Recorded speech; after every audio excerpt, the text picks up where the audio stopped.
Police প্রশাসনে যারা ছিলেন প্রথম দিন থেকে, যেভাবে আমাদের অ্যাডিশনাল ম্যাডাম আছেন এখানে নিয়ে সেখানে কর্তব্য করার জন্য, তো আন্তরিকভাবে সকলকে কৃতজ্ঞতা জানাই। সাথে সাথে কাকদ্বীপ হাসপাতালে যারা স্টাফ, বিশেষ করে এই সমস্ত কাজে যারা অংশ নিয়েছিলেন তাদেরকে আন্তরিকভাবে কৃতজ্ঞতা জানাই। তাদের সহযোগিতা ছাড়া এই কাজটা এত দ্রুততার সাথে কখনোই সম্ভব হতো না।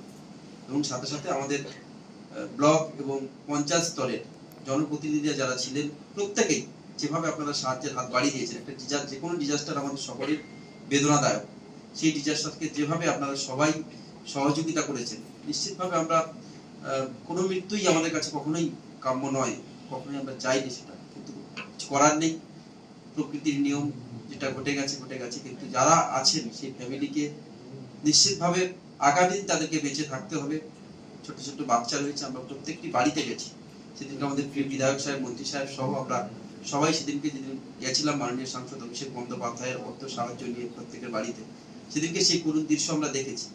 সুতরাং আপনারা জানেন যে আমাদের মাননীয় মুখ্যমন্ত্রী, মানবিক মুখ্যমন্ত্রী, তিনি প্রথম থেকেই, যেদিন থেকে মামাটি মানুষের সরকার প্রতিষ্ঠিত হয়েছে, সেদিন থেকে তিনি চেষ্টা করেন বাংলার মানুষ যাতে সুখে শান্তিতে বসবাস করতে পারে, সেই চেষ্টা তিনি নিরন্তর ভাবে করে গেছেন। আজকের তো ব্যতিক্রম হয়নি। গত পরশুদিন যখনই এই মর্মান্তিক দুর্ঘটনা ঘটলো, মেসেজের মাধ্যমে তাকে জানিয়েছিলাম, সঙ্গে সঙ্গে তিনি প্রত্যুত্তরে বললেন যে চিন্তা করতে হবে না, পরিবারের পাশে আছি, ভালোভাবে তাদেরকে জানিয়ে দিও যে সরকার এবং আমরা সবাই তাদের সাথে আছি এবং আগামী দিনেও থাকবো। এমনটা তারা যেন না ভাবে যে তাদের পাশে সরকার নেই, বা এরকম না ভাবে। আমি আপনাদেরকে অনুরোধ করবো, সরকার আপনাদের পাশে আছে, প্রশাসন পাশে আছে।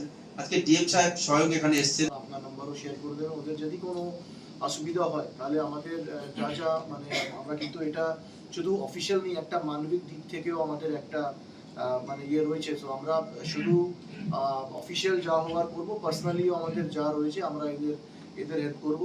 বাচ্চারা যারা রয়েছে এরা কিন্তু স্কুলের পড়াশোনাও করতে পারে আর এরা নিজের পায়ে দাঁড়াতে পারে ভবিষ্যতে। আর আমাদের যারা সতীনাথ বাবু, আমি যার নাম শুনছি, যারা আমাদের সঙ্গে কন্ট্যাক্ট রাখেন ইয়া ফিশারম্যান আসুন, দীর্ঘ বছর, হয়তো 20, 25, 30 বছর, হয়তো আরো বেশি, তাদেরকে একটু আমি বলবো এইটাকে একটু আলোচনার মাধ্যমে কি একটা করা যায়, কি এই ইনসিডেন্ট আমরা যারা মানে ফিউচারে এই ইনসিডেন্টগুলোকে আমরা যদি প্রিভেন্ট করতে পারি। যারা মানে মারা গেছেন তাদের আমি তার শান্তি ইয়ে করবো, অ্যান্ড এটাই আমি বলে বক্তব্য শেষ করবো। তাকে পিটিয়ে মারা হয়েছিল, সেই পরিবারের পাশে আমাদের সাংসদ সম্মানীয় অভিষেক ব্যানার্জি যেমন দাঁড়িয়েছিলেন আর্থিক সাহায্য নিয়ে, কারণ মৃত্যুর ক্ষতিপূরণ হয় না, কিন্তু যেটুকু করতে পারে এই মানবিক মুখ্যমন্ত্রীর মধ্যে মানবিক সাংসদ, আমাদের ভাবি যুব নেতা বলি আর ভাবি নেতা বলি, এরা যেভাবে মানুষের পাশে আছে বলে কৃতজ্ঞতা জানিয়ে আমরা শেষ করতে পারবো না।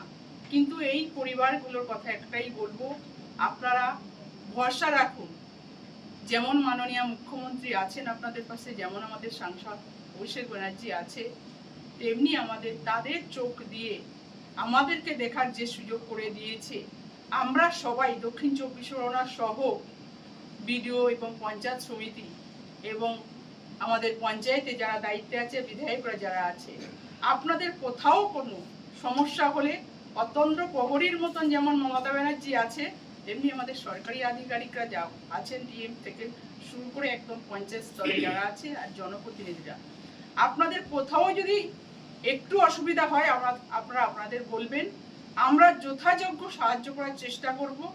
মৃত্যুর ক্ষতিপূরণ আমরা দিতে পারবো না, জীবন ফিরিয়ে দেওয়ার ক্ষমতা আমাদের কারণ নেই, কিন্তু আপনাদের সাহায্য যতটুকু করা যায় সেটুকু করার জন্য তৃণমূল কংগ্রেসের সবাই এবং আমাদের মাননীয় মুখ্যমন্ত্রী এবং আমাদের ডিএম সাহেব থেকে শুরু করে আমরা সবাই আপনাদের পাশে আছি।